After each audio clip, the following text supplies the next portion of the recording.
Hello बच्चों, welcome back to my channel. कैसे हैं आप सब लोग। आप लोग की 500 क्वेश्चंस की फाइनेंशियल अकाउंटिंग की एमसीक्यू सीरीज चल रही थी और टेन की भी एमसीक्यू सीरीज स्टार्ट हो चुकी है। आई होप आप लोगों ने देख ली होंगी वीडियो। अगर नहीं देखी है तो लिंक आपको वीडियो के डिस्क्रिप्शन में मिल जाएगा, जरूर से देख लीजिएगा। बहुत ही इंपॉर्टेंट क्वेश्चन है आपके एग्जाम के पॉइंट ऑफ व्यू से। तो जो बच्चे यूपीटीपीएससी असिस्टेंट अकाउंटेंट ऑडिटर की प्रैक्टिस कर रहे हैं, इसके लिए प्रिपरेशन कर रहे हैं, या फिर अगर आप बिहार में जो अकाउंट क्लर्क की तैयारी कर रहे हैं, तो दोनों के लिए ये वीडियोस आपकी हेल्पफुल रहेंगी। इनकम टैक्स की वीडियोस भी बहुत जल्दी स्टार्ट होने वाली हैं, तो इसके लिए चैनल को सब्सक्राइब जरूर से कर लीजिएगा कि रेगुलर वीडियोस आपको मिलती रहें, और वीडियो को लाइक भी करिएगा। आइए शुरू करते हैं इसमें। तो इस वीडियो में 50 क्वेश्चन तक कंप्लीट हो गए थे। यहाँ आपके उसके आगे से स्टार्ट करेंगे 51 क्वेश्चन से। A book of ledgers is also known as a ledger. बही खाते की किताब को लेजर के नाम से भी जाना जाता है, यानी कि जो बुक ऑफ लेजर, जो खाता बही होती है, उसको और किस नाम से जाना जाता है। Final entry, primary entry, original entry, none of the above. तो किस नाम से उसे जाना जाता है या किस नाम से उसे कहा जाता है। तो मूल प्रविष्टि की या ओरिजिनल एंट्री की बुक या फिर कहें प्राइमरी एंट्री की बुक जो होती है वो आपकी क्या हो जाती है। इन दोनों को ये जब भी पूछा जाए प्राइमरी या फिर ओरिजिनल, तो वो आपका जर्नल हो जाता है, वो कहलाता है रोजनामचा।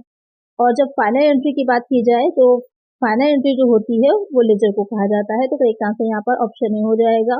इसको ध्यान में रखिएगा, पूछा जा सकता है कभी कभी कि अंतिम इस तरह से भी क्वेश्चन बन सकता है कि अंतिम प्रविष्टि की पुस्तक कौन सी होती है, तो वो लेजर हो जाएगा।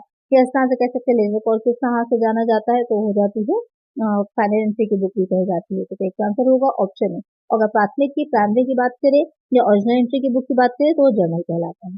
चलिए नेक्स्ट क्वेश्चन है, which of the following is a ledger account. निम्नलिखित में से कौन सा लेजर खाता है। Events, journal, transaction, none of the above. तो क्वेश्चन यहाँ पर थोड़ा सा इस तरह से पूछ रहा है आपसे कि इसमें से कौन से जो ट्रांजेक्शन होते हैं या इस तरह इसमें से कौन सी चीज ऐसी है जो लेजर में दिखाते हैं आप, लेजर में जो जिसकी एंट्री की जाएगी, किसी घटना की, किसी जर्नल की, लेन देन की, उसमें से कोई नहीं। तो कोई इवेंट जो होता है या कोई ट्रांजेक्शन जो होता है, लेन देन या फिर कोई घटना, घटना भी कैसी जो फाइनेंशियल नेचर की हो, वित्तीय स्वभाव की हो, उसका लेखा जो किया जाता है वो जर्नल में किया जाता है। तो उसके बाद जर्नल से जो लेखा किया जाता है वो लेजर में किया जाता है। तो यहाँ पर एक आंसर ऑप्शन डी हो जाएगा। तो कभी कभी क्वेश्चन थोड़ा सा ट्विस्ट करके देता है, आपको ध्यान देना है कि आंसर कैसे आपको निकालना है। चलिए नेक्स्ट क्वेश्चन लेते हैं। The method of transferring items from a journal into their respective ledger accounts of journal is known as। Journal से आइटम को उनके संबंधित लेजर खातों या जर्नल में स्थानांतरित करने की विधि को कहा जाता है। Balancing, arithmetic, entry, posting. Question यहाँ पे क्या कह रहा है, जर्नल से जो उससे रिलेटेड जो लेजर अकाउंट होता है उसमें जब ट्रांसफर कर रहे होते हैं आप, तो उस प्रोसेस को क्या कहा जाता है। पहले भी मैं बता चुकी हूँ इस बारे में आप लोगों को कि जब हम जर्नल में कर रहे होते हैं तो उसे जर्नलाइजिंग बोलते हैं, और जब जर्नल से हम लेजर बना रहे होते हैं तो उसे पोस्टिंग कहा जाता है, खतौनी करना। तो इसका आंसर क्या हो जाएगा, ऑप्शन डी हो जाएगा। चलिए नेक्स्ट क्वेश्चन है, ये एक तरह से रिवीजन भी रहेगा आपका, जो अभी तक आपने पढ़ा है उन सारी चीजों का रिवीजन भी ये है। तो इसको फाइनली एक फाइनल वो मान करके तैयार आपको करना है, प्रैक्टिस आपको करनी है। चलिए नेक्स्ट क्वेश्चन है, a ledger column that connects the entry to the journal is called as. एक लेजर कॉलम जो प्रविष्टि को जर्नल से जोड़ता है उसे कहा जाता है। Credit column, LF column, JF column, debit column. Question यहाँ पे क्या कह रहा है, लेजर का वो कौन सा, यानी कि जब लेजर आप बनाते हैं, अगर यहाँ पर थोड़ा सा रफली मैं उसको बनाऊं, बीच से यहाँ पर डिवाइड रहेगा और कुछ इस तरह से अगर आप जो जर्नल लेजर बनाएंगे तो ये अमाउंट का कॉलम हो जाएगा। यहाँ पर आप अमाउंट दिखाते हैं और यहाँ पर एक और कॉलम बनता है, यहाँ पर एक और कॉलम होता है, तो उस कॉलम को क्या कहा जाता है, ये क्वेश्चन आपसे पूछ रहा है। A ledger column that connects the entry to the journal. तो यहाँ पर हम क्या लिखते हैं, जो कि कनेक्ट करता है जर्नल से हमारी उस लेजर में जो कुछ भी हमने दिखाया है उसको, तो उसे क्या कहा जाता है, ये यहाँ पर क्वेश्चन कर रहा है। अच्छा, डेबिट कॉलम या क्रेडिट कॉलम तो ये हो जाएंगे, ये आपका डेबिट हो गया, यहाँ पर इसको डीआर लिख दिया जाएगा और ये हो जाएगा क्रेडिट कॉलम। ये तो हो गए, लेकिन यहाँ पर जो पूछा जा रहा है मेनली कि एलएफ कहलाता है या फिर जेएफ। एलएफ क्या हो जाता है, लेजर फोलियो होता है, जेएफ का मतलब हो जाता है जर्नल फोलियो। तो जब हम जर्नल बना रहे होते हैं तो वहां पर भी इस तरह का जो कॉलम बनता है तो उसे क्या कहा जाता है, जर्नल में जो कॉलम बनता है उसे LF कहा जाता है, लेजर फोलियो। और जो हम लेजर बनाते हैं वहां पर जो कॉलम बनता है वहां पर उसे हम जर्नल फोलियो बोलते हैं, JF लिखा जाता है। एक तरह से देखिए उल्टा होता है, लेजर में JF कॉलम होता है जर्नल फोलियो, और जर्नल में लेजर फोलियो कॉलम होता है। अब क्या होता है, तो जब आपने जर्नल में जिस भी पेज पर जहां पर भी एंट्री करी होती है उसको आप यहाँ पर दिखा देते हैं। तो जब आपको इस तरह से कहीं जब ऑडिटर ही है, ऑडिटिंग का काम कर रहा होता है, तो आपको उसको इजी रहता है, यहाँ पर वो देखेगा कि अच्छा इस पेज पर है, तो उसने वही पेज जर्नल का खोला और जाकर के मैच कर लिया कि वहां पर क्या एंट्री थी, यहाँ पर क्या एंट्री सही दिखाया है कि नहीं है, सही खाते में एंट्री है कि नहीं है। तो वहां पर उसको वॉचिंग करना या फिर जो है इस तरह समझ लीजिए कि जो है निरीक्षण करना, इंस्पेक्शन करना इजी हो जाता है। तो यहाँ पर जो कॉलम लेजर में होते हैं वो आपका जर्नल फोलियो कहलाता है। तो इसका आंसर हो जाएगा ऑप्शन सी। आई होप आपके सारे डाउट्स क्लियर होते जा रहे होंगे। ये छोटी छोटी चीजें हैं लेकिन बहुत कंफ्यूजिंग होती हैं एग्जाम में। चलिए नेक्स्ट क्वेश्चन लेते हैं। Refer to the left side of the ledger account is, ledger खाते के बाएं हिस्से को क्या कहा जाता है, debit side, credit side, footing, balance. तो यहाँ पर जो क्वेश्चन कह रहा है कि left side of the ledger account को, जैसे कि अभी मैंने आप लोग को लेजर का फॉर्मेट बना के बताया ही कि कैसा होता है, तो लेफ्ट साइड जो होता है उसे क्या कहते हैं। सिंपल सा है, बहुत इजी सा क्वेश्चन है। ये तो आपका डेबिट साइड कहलाता है, क्योंकि ये आपका लेफ्ट हो गया, ये इधर जाइएगा तो ये लेफ्ट हो जाता है, और इस साइड में क्या हो जाता है, ये राइट हो जाता है। तो इस साइड का कॉलम क्या था, डेबिट का होता है, इधर का क्रेडिट का होता है। लेफ्ट पूछा है तो डेबिट हो जाए, सॉरी लेफ्ट पूछा है तो डेबिट हो जाएगा। तो इसका आंसर है ऑप्शन ए। चलिए नेक्स्ट क्वेश्चन।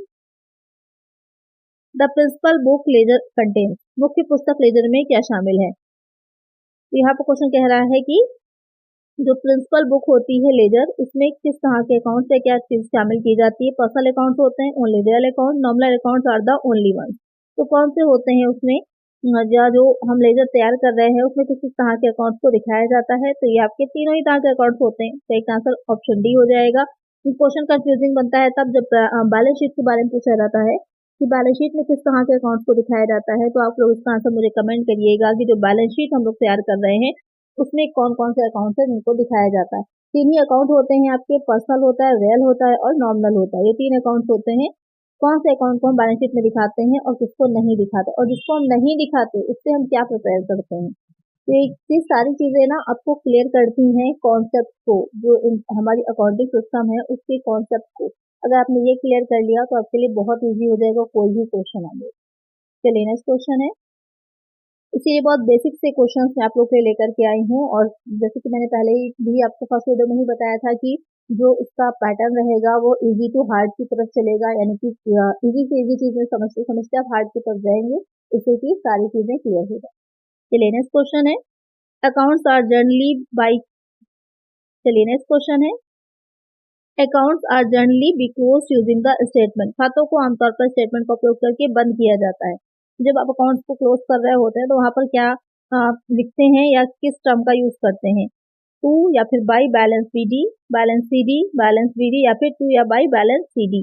तो बहुत ही सिंपल सा क्वेश्चन है, लेकिन ये क्वेश्चन का आंसर मैं आप लोगों को छोड़ रही हूँ, बहुत ही इजी है। आप सबने पढ़े होंगे अकाउंट्स के बारे में, लेजर भी आप सबने बनाया है। तो जब आप अकाउंट को बंद करते हैं तो वहां पर जो उसकी बैलेंस होता है उसको आप कैसे आगे लेकर जाते हैं। कंफ्यूजिंग भी है, सोचकर सभी बच्चे आंसर इसका जरूर करेंगे, इससे आपको कॉन्सेप्ट सारा क्लियर हो जाएगा कि क्या होता है। और इसका जो क्वेश्चन अगर एग्जाम में आ गए तो आप कंफ्यूज भी काफी होंगे। तो इसका आंसर सभी बच्चे मुझे कमेंट करेंगे। जो नेक्स्ट वीडियो इस पर आएगी वहां पर मैं क्लियर करूंगी कि क्या इसका सही आंसर और किन किन बच्चों ने सही आंसर दिया है। चलिए नेक्स्ट क्वेश्चन पे चलते हैं। When a debit balance is credited, when a debit balance is created, the account becomes active. जब डेबिट बैलेंस बनाया जाता है तो खाता सक्रिय हो जाता है। Debit side has more entries than the credit side, the debit amount exceed the credit amount, the last entry to the debit side of the ledger for the accounting period none of the above. यहाँ पर question क्या कह रहा है कि जब debit balance कब होता है, एक साइड आपका डेबिट है एक साइड क्रेडिट होता है। अगर हम कह रहे हैं कि डेबिट बैलेंस है तो मतलब कहने का ये है कि डेबिट साइड जो है वो बड़ा है, क्रेडिट साइड छोटा है। तो डेबिट साइड जब बड़ा होगा तभी उसका बैलेंस क्रेडिट साइड में निकल के आ रहा है। तो जब भी यहाँ पर क्वेश्चन आपसे कह रहा है कि डेबिट बैलेंस अगर क्रिएट हुआ है, डेबिट बैलेंस आया है, तो कौन सा अकाउंट जो होता है वो एक्टिव हो जाएगा, ये क्वेश्चन आपसे पूछ रहा है। The debit side has more entries than the credit side, कहने का मतलब ये है कि डेबिट साइड में ज्यादा इंटरेस्ट करेंगे क्रेडिट साइड से, तो ऐसा कुछ नहीं है, अमाउंट से मेन होता है लेना देना, इंटरेस्ट से कोई मतलब नहीं होता। The debit amount exceed the credit amount, ये वाला पॉइंट सही है कि डेबिट अमाउंट ज्यादा है और क्रेडिट अमाउंट कम है, इसलिए क्या है कि डेबिट बैलेंस निकल करके आया है। सही का आंसर क्या हो जाएगा? Option B. अब बहुत ही सिंपल सा, आप सबको पता है, लेकिन क्या क्वेश्चन की लैंग्वेज ऐसी पूछ ली जाती है जहाँ पर कंफ्यूजन क्रिएट होती है। चलिए next question.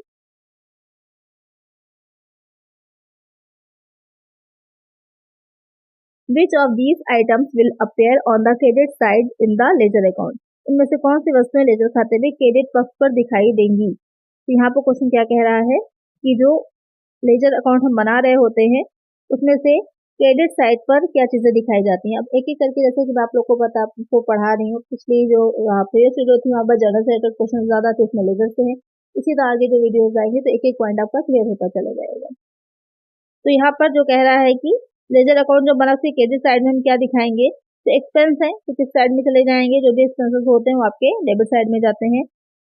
Receive a discount, जो डिस्काउंट आपको रिसीव हुआ है वो दिखाया जाएगा लेजर अकाउंट में क्रेडिट साइड में। तो एक आंसर क्या होगा यहाँ पर? ऑप्शन सी हो जाएगा। जो छूट प्राप्त हुई है, जो कुछ भी रिसीव होता है वो आपका क्रेडिट में चला जाता है, जो कुछ भी आपने पे किया होता है वो आपका डेबिट में चला जाता है। अच्छा, अब एक चीज आपको कंफ्यूज करेगी यहाँ पर कि कैश रिसीव दे रखा है, तो ये प्राप्त नगद है, वो आपका कैश बुक में जाता है सीधे सीधे। रिसीव जो किया गया वो कैश बुक में जाएगा। उसका रूल क्या होता है कि डेबिट साइड में जो चीजें दिखाई जाती हैं, जितनी भी प्राप्तियां होती हैं, और क्रेडिट साइड में जितने भी पेमेंट होते हैं। अब यहाँ पर क्वेश्चन देखने में आपको बड़ा इजी लग रहा होगा, लेकिन ट्रिक करने वाले होते हैं। अब कैश रिसीव जो हुआ है तो सीधे सीधे किस में दिखाया जाएगा? कैश बुक में दिखाया जाएगा। तो कैश बुक में डेबिट साइड में जो होता है, जितने भी रिसीविंग्स होती है वो दिखाते हैं, और क्रेडिट साइड में दिखाते हैं पेमेंट जितने होते हैं। तो यहाँ पर वो डेबिट नहीं होगा, ना कि क्रेडिट हो जाएगा। तो इन सारी चीजों को, तो यहाँ पर उसे डेबिट किया जाएगा। तो ये छोटी छोटी सी चीजें हैं जिनको आपको ध्यान देना है, नहीं से क्वेश्चन आपके गलत होंगे। एक आंसर है ऑप्शन सी। चलिए नेक्स्ट क्वेश्चन है, which of these items is use to prepare the trial balance, इनमें से कौन सी वस्तुएं ट्रायल बैलेंस तैयार करने के लिए उपयोग की जाती हैं? Ledger account, balance sheet, cash account, journal. Question क्या कह रहा है कि which of these items is use to prepare the trial balance, जब हम ट्रायल बैलेंस बना रहे होते हैं इसमें से किसका यूज हम करते हैं ट्रायल बैलेंस को बनाने के लिए? तो ट्रायल बैलेंस आपको पता है, जो बैलेंसेस निकल के आते हैं उससे तैयार किया जाता है, ये देखने के लिए कि जो भी एंट्रीज करी गई हैं वो अर्थमेटिक यानी कि अंकगणितीय रूप से एक्यूरेट है या नहीं, शुद्धता है उनमें की नहीं है। अगर दोनों साइड इक्वल नहीं आ रहे तो मेन माना यही जाता है जनरली कि दोनों साइड इक्वल नहीं है, मतलब कहीं पर कोई गलती करी गई है। तो किससे बनाया जाता है? इसे बनाया जाता है लेजर अकाउंट से, जो हमने अकाउंट्स तैयार किए होते हैं उनमें जो बैलेंसेस निकल के आते हैं उससे प्रिपेयर किया जाता है ट्रायल बैलेंस। एक आंसर क्या हो जाएगा यहाँ पर? ऑप्शन ए हो जाएगा। चलिए next question, if the debit side is greater than it's credit side it's called debit bank account, यदि डेबिट पक्ष उसके क्रेडिट पक्ष से बड़ा है तो इसे डेबिट बैंक खाता कहा जाता है। Bank overdraft, bank loan, cash at bank, none. क्या क्वेश्चन कह रहा है यहाँ पर कि डेबिट साइड बड़ा है, क्रेडिट साइड छोटा है, तो जो डेबिट बैंक अकाउंट यानी कि जो डेबिट किया जा रहा है, जो निकल करके आ रही है, उसे बैंक अकाउंट जब हम बना रहे होते हैं, कैश बुक में दो तरह के होते हैं आपको, जैसे जो 2 कॉलम्स की होती है तो आपका कैश भी है और बैंक दोनों दिखाया जा रहा है। तो डेबिट साइड बड़ा आ गया है, क्रेडिट साइड छोटा आया है, बैलेंस निकल के क्रेडिट साइड में जाएगा, लिखा जाएगा। तो वो क्या होगा? बैंक ओवरड्राफ्ट होगा, बैंक लोन होगा, कैश एट बैंक होगा, नन होगा। क्या चीज उसमें कहलाएगी? वो उसे कैश एट बैंक कहते हैं। एक आंसर हो जाएगा ऑप्शन सी। अब कैश एट बैंक, सिंपल सी बात है कि यहाँ पर आपका डेबिट साइड बड़ा है, तो और जैसे कि कैश की बच रही होती है, तो अब यहाँ पर अगर हम इसकी बात कर रहे हैं बैंक कॉलम की, तो वहाँ पर क्या होगा? कैश एट बैंक होता। अगर क्रेडिट साइड बड़ा होता, डेबिट साइड छोटा होता, तो वहाँ पर बैंक ओवरड्राफ्ट हो जाता। तो इन सारी चीजों को क्लियर करना है। कैश बुक का कॉन्सेप्ट अगर क्लियर है तो यहाँ पर आपको समझ में आ जाएगा अच्छे से कि क्या कैसे निकल के आएगा। अगर आपने सारी वीडियोस नहीं क्लासेस की देखी तो जरूर से देख लीजिए। अगर आप चैनल पर नए हैं, आपने वीडियोस क्लासेस की नहीं देखी हैं, वहीं से सारे कॉन्सेप्ट आपको क्लियर हो गए, क्वेश्चन इजी लगेंगे। चलिए नेक्स्ट क्वेश्चन है, a payment to a creditor will, लेनदार को भुगतान क्या होगा? Reduce an asset and reduce a liability, reduce an asset and lower the owner's equity, increase one or more asset and decrease another, to increase an asset or to increase a liability. लेनदार को भुगतान यानी कि जो creditor है उसको अगर भुगतान किया जा रहा है तो क्या होगा? किसी परिसंपत्ति को कम करना और देयता को कम करना, किसी परिसंपत्ति को कम करना और मालिक की इक्विटी को कम करना। एक या अधिक परिसंपत्तियों को बढ़ाना और अन्य को कम करना, किसी परिसंपत्ति को बढ़ाना या फिर देयता को बढ़ाना। तो लेनदार क्या होते हैं? सबसे पहले तो ये चीज क्लियर करिए कि जो क्रेडिटर्स होते हैं ये आपके क्या होते हैं? करंट लायबिलिटी होते हैं, शॉर्ट में सीएल लिखा जाता है। क्रेडिटर्स आपकी करंट लायबिलिटी होते हैं। तो अगर आपने क्रेडिटर्स को पेमेंट कर दिया तो क्या होगा वहां पर अगर आपने क्रेडिटर्स को पेमेंट कर दिया है तो सबसे पहले तो आपकी एसेट कम होगी, जो करंट एसेट है, क्योंकि आपने क्रेडिटर को पेमेंट अगर किया तो कैश दिया ना आपने उसको कैश दिया, कैश क्या है? कैश आपकी करंट एसेट हो जाती है। तो वहां पर क्या हो रही है? आपकी जो एसेट है वो रिड्यूस हो रही है, कम हो रही है, एक चीज। और आपकी लायबिलिटी भी कम होगी, क्यों? क्योंकि क्रेडिटर क्या है? करंट लायबिलिटी है, तो वहां पर आपकी करंट लायबिलिटी भी कम होगी। तो पॉइंट्स में देखते हैं कि reduce an asset and reduce an liability, दोनों चीजें आपकी कम होगी, एसेट भी कम होगी और लायबिलिटी साइड भी कमी होगी। तो एक आंसर क्या हो जाएगा? ऑप्शन ए हो जाएगा। जब आपको सारी चीजें क्लियर होंगी, किसी भी टर्म जो भी पूछा जा रहा है उसके बारे में, तभी आप आंसर सही से निकाल पाएंगे। देखने में क्वेश्चन आपको इजी लग रहे होंगे, लेकिन क्वेश्चन का लेवल यहाँ से हार्ड हो रहा है। तो अगर आपको समझ में आ रहा है, वीडियो अच्छी लग रही है, लाइक जरूर कर दिया करिए वीडियो को। क्योंकि आपको ये सारी वीडियोस फ्री में प्रोवाइड कराई जा रही, किसी तरह का कोई पेमेंट नहीं लिया जा रहा है। बाकी चैनल से आप देखते होंगे कि आप पे करते हैं तब आपको वीडियोस मिल रही हैं। मेरा मोटिव रहेगा आप लोगों की हेल्प करना, ज़्यादा से ज़्यादा बच्चों का सिलेक्शन हो सके, क्योंकि आज के टाइम में अनएम्प्लॉयमेंट का बहुत बुरा हाल है। मुझे भी इस चीज़ का रियलाइजेशन है, इसलिए मैं पेमेंट नहीं लेती हूँ आप लोगों से, फ्री में आप लोगों को प्रोवाइड कराना चाहती हूँ, इससे कि ज़्यादा से ज़्यादा आपकी हेल्प हो सके। तो इसलिए बस वीडियो को लाइक जरूर कर दिया करिए, इतना कर सकते हैं। नेक्स्ट क्वेश्चन है, what does the balance of your cash account indicates? आपके नगद खाते का शेष क्या दर्शाता है? Net income during the period, net loss during the period, cash on hand, net या फिर नेटवर्थ। क्वेश्चन क्या कह रहा है? जो कैश अकाउंट है वो क्या इंडिकेट करता है, क्या दिखाता है? अवधि के दौरान शुद्ध आय कितनी है, कितना शुद्ध घाटा है, हाथ में नकदी कितनी है, निवल मूल्य क्या है? तो अगर हम बात करें जो कैश अकाउंट है तो कितना इनकम है या लॉस है ये नहीं दिखाता। वो कैश अकाउंट जो दिखाता है कि कैश ऑन हैंड कितना है, नगदी हाथ में कितनी है। तो यहाँ पर करेक्ट आंसर होगा ऑप्शन सी। अब यही पॉइंट क्यों उठा? आप लोग को पता होगा जो कैश हम बनाते हैं, कैश बुक है या कैश अकाउंट, तो उसमें जो बैलेंस आता है हमेशा ही कैसा निकल के आता है? इसका आंसर आप लोग मुझे कमेंट करिएगा। कैश बुक में मोस्टली या हमेशा ही बैलेंस कौन सा निकल करके आता है? इसका आंसर सभी बच्चे मुझे कमेंट करेंगे, इसीलिए कैश ऑन हैंड आया है निकल करके आपका आंसर। एक आंसर है ऑप्शन सी। चलिए next question, which account are included in the account payable ledger? कौन से खाते देय खातों में शामिल हैं? Sales account, vendors account, customer account, none. Question क्या कह रहा है कि कौन से अकाउंट जो है वो पेबल लेजर में शामिल होते हैं? देय खाते, यानी कि यहाँ पर पेमेंट करना है, देय खाते भी शामिल होते हैं। कौन से अकाउंट्स होते हैं वो? तो आपको क्लियरली पता है कि वो वेंडर्स अकाउंट होगा, विक्रेता का खाता होता है। एक आंसर क्या हो जाएगा? Option B. क्योंकि पेबल का मतलब क्या हो जाएगा कि आपको पे करना है, आपको पेमेंट करना है। रिसीवेबल्स क्या हो जाता है? जहाँ पर आपको मिलना है, तो मिलने के लिए आपने सेल्स करी होगी, आपका कस्टमर का अकाउंट होता है, तो उससे आपको मिलना होगा। और जो वेंडर का अकाउंट हो मतलब आपको पेमेंट वेंडर को करना है। तो यहाँ पर करेक्ट आंसर क्या हो जाएगा? Option B. क्योंकि आपकी बुक जो होगी उसमें दूसरे व्यक्ति के ही खाते खोले जाते हैं, आपके थोड़ी ना खोले जाएंगे, दूसरे व्यक्ति के खोले जाते हैं। तो यहाँ पर इसलिए वेंडर्स अकाउंट। एक आंसर है ऑप्शन बी। चलिए नेक्स्ट क्वेश्चन है, which of the term given below will be regarded as the book of original entry? नीचे दिए गए शब्दों में कौन सा मूल प्रविष्टि की पुस्तक माना जाएगा? यहाँ पर आपसे पूछ रहा है कि बुक ऑफ ओरिजिनल एंट्री, ऐसा ये क्वेश्चन अभी हमने सॉल्व किया है। तो इस तरह से अलग अलग तरीके से आपसे क्वेश्चन को पूछा जाता है, तो क्वेश्चन की लैंग्वेज जितनी अच्छे से आप अंडरस्टैंड कर पाएंगे उतना ही ईजी होगा इस तरह के क्वेश्चन को सॉल्व करना। ओरिजिनल एंट्री की बुक क्या कहलाती है? द ट्रायल बैलेंस जर्नल, सामान्य जर्नल या फिर सामान्य खाता बही, पेमेंट एंड रिसिप्ट अकाउंट। क्या कहलाती है ओरिजिनल एंट्री की? वो हो जाती है जर्नल।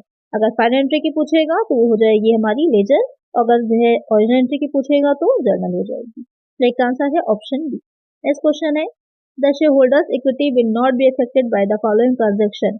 निम्नलिखित लेन देन से शेयरधारक की इक्विटी प्रभावित नहीं होगी। यानी कि जो ट्रांजेक्शन दिए गए हैं, कौन सा ट्रांजेक्शन ऐसा जिससे कि शेयर होल्डर्स की इक्विटी इफेक्ट नहीं होती है? शेयरधारकों को लाभांश, कुल शुद्ध घाटा, शेयरधारकों द्वारा नकदी का निवेश, बैंक ऋण की आय से की गई भूमि खरीद। तो डिविडेंड्स जो होते हैं उससे इफेक्ट होती है, तो टोटल नेट लॉस उससे भी इफेक्ट होगी। इन्वेस्टमेंट अगर कैश में किया जा रहा है तो वहां पर भी इफेक्ट होगी। लेकिन अगर बैंक लोन जो लिया गया है उससे लैंड को परचेज किया जा रहा है तो उससे इफेक्ट नहीं होती। एक आंसर क्या हो जाएगा, ऑप्शन डी हो जाएगा, क्योंकि बैंक लोन एक तरह की बोरोइंग्स है, एक तरह का उधार है जो कि लिया गया, उससे परचेज की गई है भूमि, तो उससे शेयरधारक जो होते हैं, इक्विटी शेयर होल्डर्स होते हैं, उनकी इक्विटी इफेक्ट नहीं करती। एक आंसर हो जाएगा option D. Next question, the cash withdrawal due to business from the property should be put into which account. स्वामी से व्यवसाय के कारण नगद निकासी को किस खाते में रखा जाने की क्वेश्चन कहने का है यहाँ पर कि किस खाते में उसे क्रेडिट किया जाता है, purchase account, cash account, bank account, capital account. तो जब भी कुछ भी जो ओनर है बिजनेस से निकालते हैं, अगर कैश निकाल रहे हैं तो बैंक अकाउंट आपका हमेशा डेबिट हो जाता है, बैंक अकाउंट जो होता है उसे डेबिट कर दीजिए, और क्रेडिट में जो भी चीज होगी, अगर कैश होगा तो कैश लिख दिया जाता है, अगर गुड्स होते हैं तो गुड्स लिख दिया जाता है। तो यहाँ पर ध्यान दीजिएगा कि जो भी क्वेश्चन में आपसे पूछा उसके अकॉर्डिंग तो क्या क्रेडिट में जाएगा, कैश अकाउंट जाएगा। तो इसका आंसर क्या हो जाएगा, ऑप्शन डी हो जाएगा। चलिए next question, all the transactions of an organization should be first recorded into which book or account। किसी संगठन के सभी लेन देन को सबसे पहले किस पुस्तक खाते में दर्ज किया जाता है, टी अकाउंट में, द इक्वेशन ऑफ अकाउंटिंग में, the book of original entry में, the book of final entry में। तो यहाँ पर आप देखिए डायरेक्ट आपसे जर्नल या लेजर नहीं लिखा है, यहाँ पर लिख करके आ रहा है ओरिजिनल एंट्री, फाइनल एंट्री। अगर आपको ये क्लियर नहीं होगा कि ओरिजिनल एंट्री की बुक कौन सी होती है, फाइनल एंट्री की बुक कौन सी होती है, तो आपका आंसर गलत हो जाएगा। तो वही चीज है कि कैसे इजी से हार्ड की तरफ बढ़ते। अगर यहाँ पर जर्नल लेजर डायरेक्ट लिख दिया जाता तो क्वेश्चन का लेवल इजी हो जाता, लेकिन यहाँ पर ओरिजिनल और फाइनल एंट्री लिखा है, क्वेश्चन का लेवल थोड़ा सा बढ़ा दिया गया। तो आपको पहले ये पता होना चाहिए कि वो बुक कौन कौन सी होती है, उसके बाद आप आंसर को सॉल्व कर पाएंगे। इसी तरह से क्वेश्चंस बनते हैं, इजी टू हार्ड का जो लेवल होता है ऐसे ही आपका अप होता चला जाता है। तो यहाँ पर सबसे पहले जो ट्रांजेक्शन रिकॉर्ड होते हैं किस बुक में होते हैं, आपको पता है जो ओरिजिनल एंट्री की बुक होती है वहां पर, यानी कि जर्नल में सबसे पहले रिकॉर्ड किए जाते हैं। जो जर्नल होता है उसको कौन सी बुक बोला जाता है, ओरिजिनल एंट्री की। तो एक आंसर हो जाएगा ऑप्शन सी। और जो टी अकाउंट होते हैं तो आपको पता ही होगा कि जो हम अकाउंट्स बनाते हैं लेजर में, तो वहां पर उसका जो बनाने का फॉर्मेट होता है तो कुछ इस तरह से इसको पहले डिवाइड किया जाता है, ये बीच की लाइन जो होती है थोड़ी सी मोटी रहती है, इस तरह से डिवाइड किया जाता है, इसलिए इसको टी अकाउंट बोला जाता है। उसके बाद इसके और सेक्शन जो होते हैं वो बनाए जाते हैं। तो यहाँ पर एक आंसर है ऑप्शन सी। चलिए नेक्स्ट क्वेश्चन है,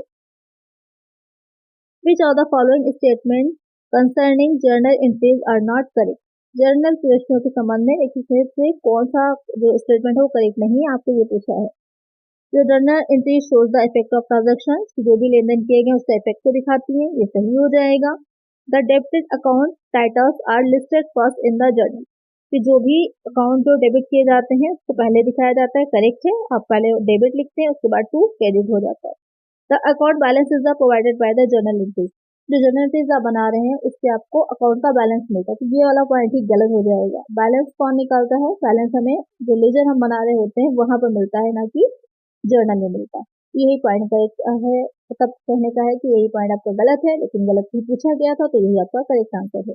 एक आंसर हो जाएगा ऑप्शन सी।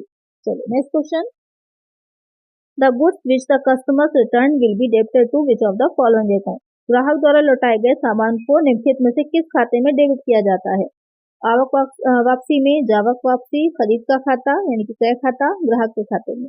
तो कोई गुड्स थे जो किसी कस्टमर ने परचेज किए थे, अब वो वापस कर रहा है, रिटर्न कर रहा है, तो इसे कहाँ आप डेबिट करेंगे। तो अगर सेल्स रिटर्न अकाउंट होगा तो वो आंसर होगा, अगर वो नहीं लिखा है तो रिटर्न इनवर्ड आपका आंसर करेक्ट हो जाएगा। तो इसका आंसर हो जाएगा ऑप्शन ए। तो अगर आपका सेल्स रिटर्न अकाउंट लिखा होगा तो वही आपका आंसर बनता है, अगर वो नहीं लिखा है तो रिटर्न इनवर्ड आपका हो जाएगा। तो इसका आंसर है ऑप्शन ए। और जो भी आपने परचेज किया अगर आप उसको गुड्स को लौटा रहे हैं तो वो हो जाता है परचेज रिटर्न में या फिर रिटर्न आउटवर्ड में। चलिए नेक्स्ट क्वेश्चन है, the journal transactions are recorded in this order. Journal लेन देन जो है वो किस क्रम में किया जाता है, यानी कि जो अकाउंट जो जर्नल होता है उसमें जो आप इंट्रीज कर रहे हैं वो किस क्रम में की जाती है, अल्फाबेटिकल ऑर्डर में, क्रोनोलॉजिकल ऑर्डर में, इंक्रीजिंग ऑर्डर में, डिक्रीजिंग ऑर्डर में। तो आपको पता ही है कि जिस तिथि को डेट वाइज होता है, क्योंकि डेट का सबसे पहला कॉलम बनता है, तो डेट वाइज होता है, जैसे कि आज 15 तारीख है, 16 है, 17 है, इससे पहले 15 दिखाएंगे फिर 16 फिर 17। तो एक क्रोनोलॉजिकल ऑर्डर में कालानुक्रमिक क्रम जो होता है उसमें दिखाया जाता है। तो एक आंसर क्या हो जाएगा, ऑप्शन डी हो जाएगा। चलिए नेक्स्ट क्वेश्चन है, what is the journal alternatively card, journal को और किस वैकल्पिक नाम से जाना जाता है? एक तो आपका हो गया कि ओरिजिनल एंट्री की बुक कहा जाता है, और क्या कहा जाता है? अ book of the history of transaction, the laser book, the entry book of transaction, the day book. तो उसको लेजर बुक तो कहा ही नहीं जाता, सीधे सीधे खाता बही से तो बाहर हो जाएगा। इसे दैनिक पुस्तक या फिर डे बुक भी कहा जाता है, जो जर्नल होता है उसको।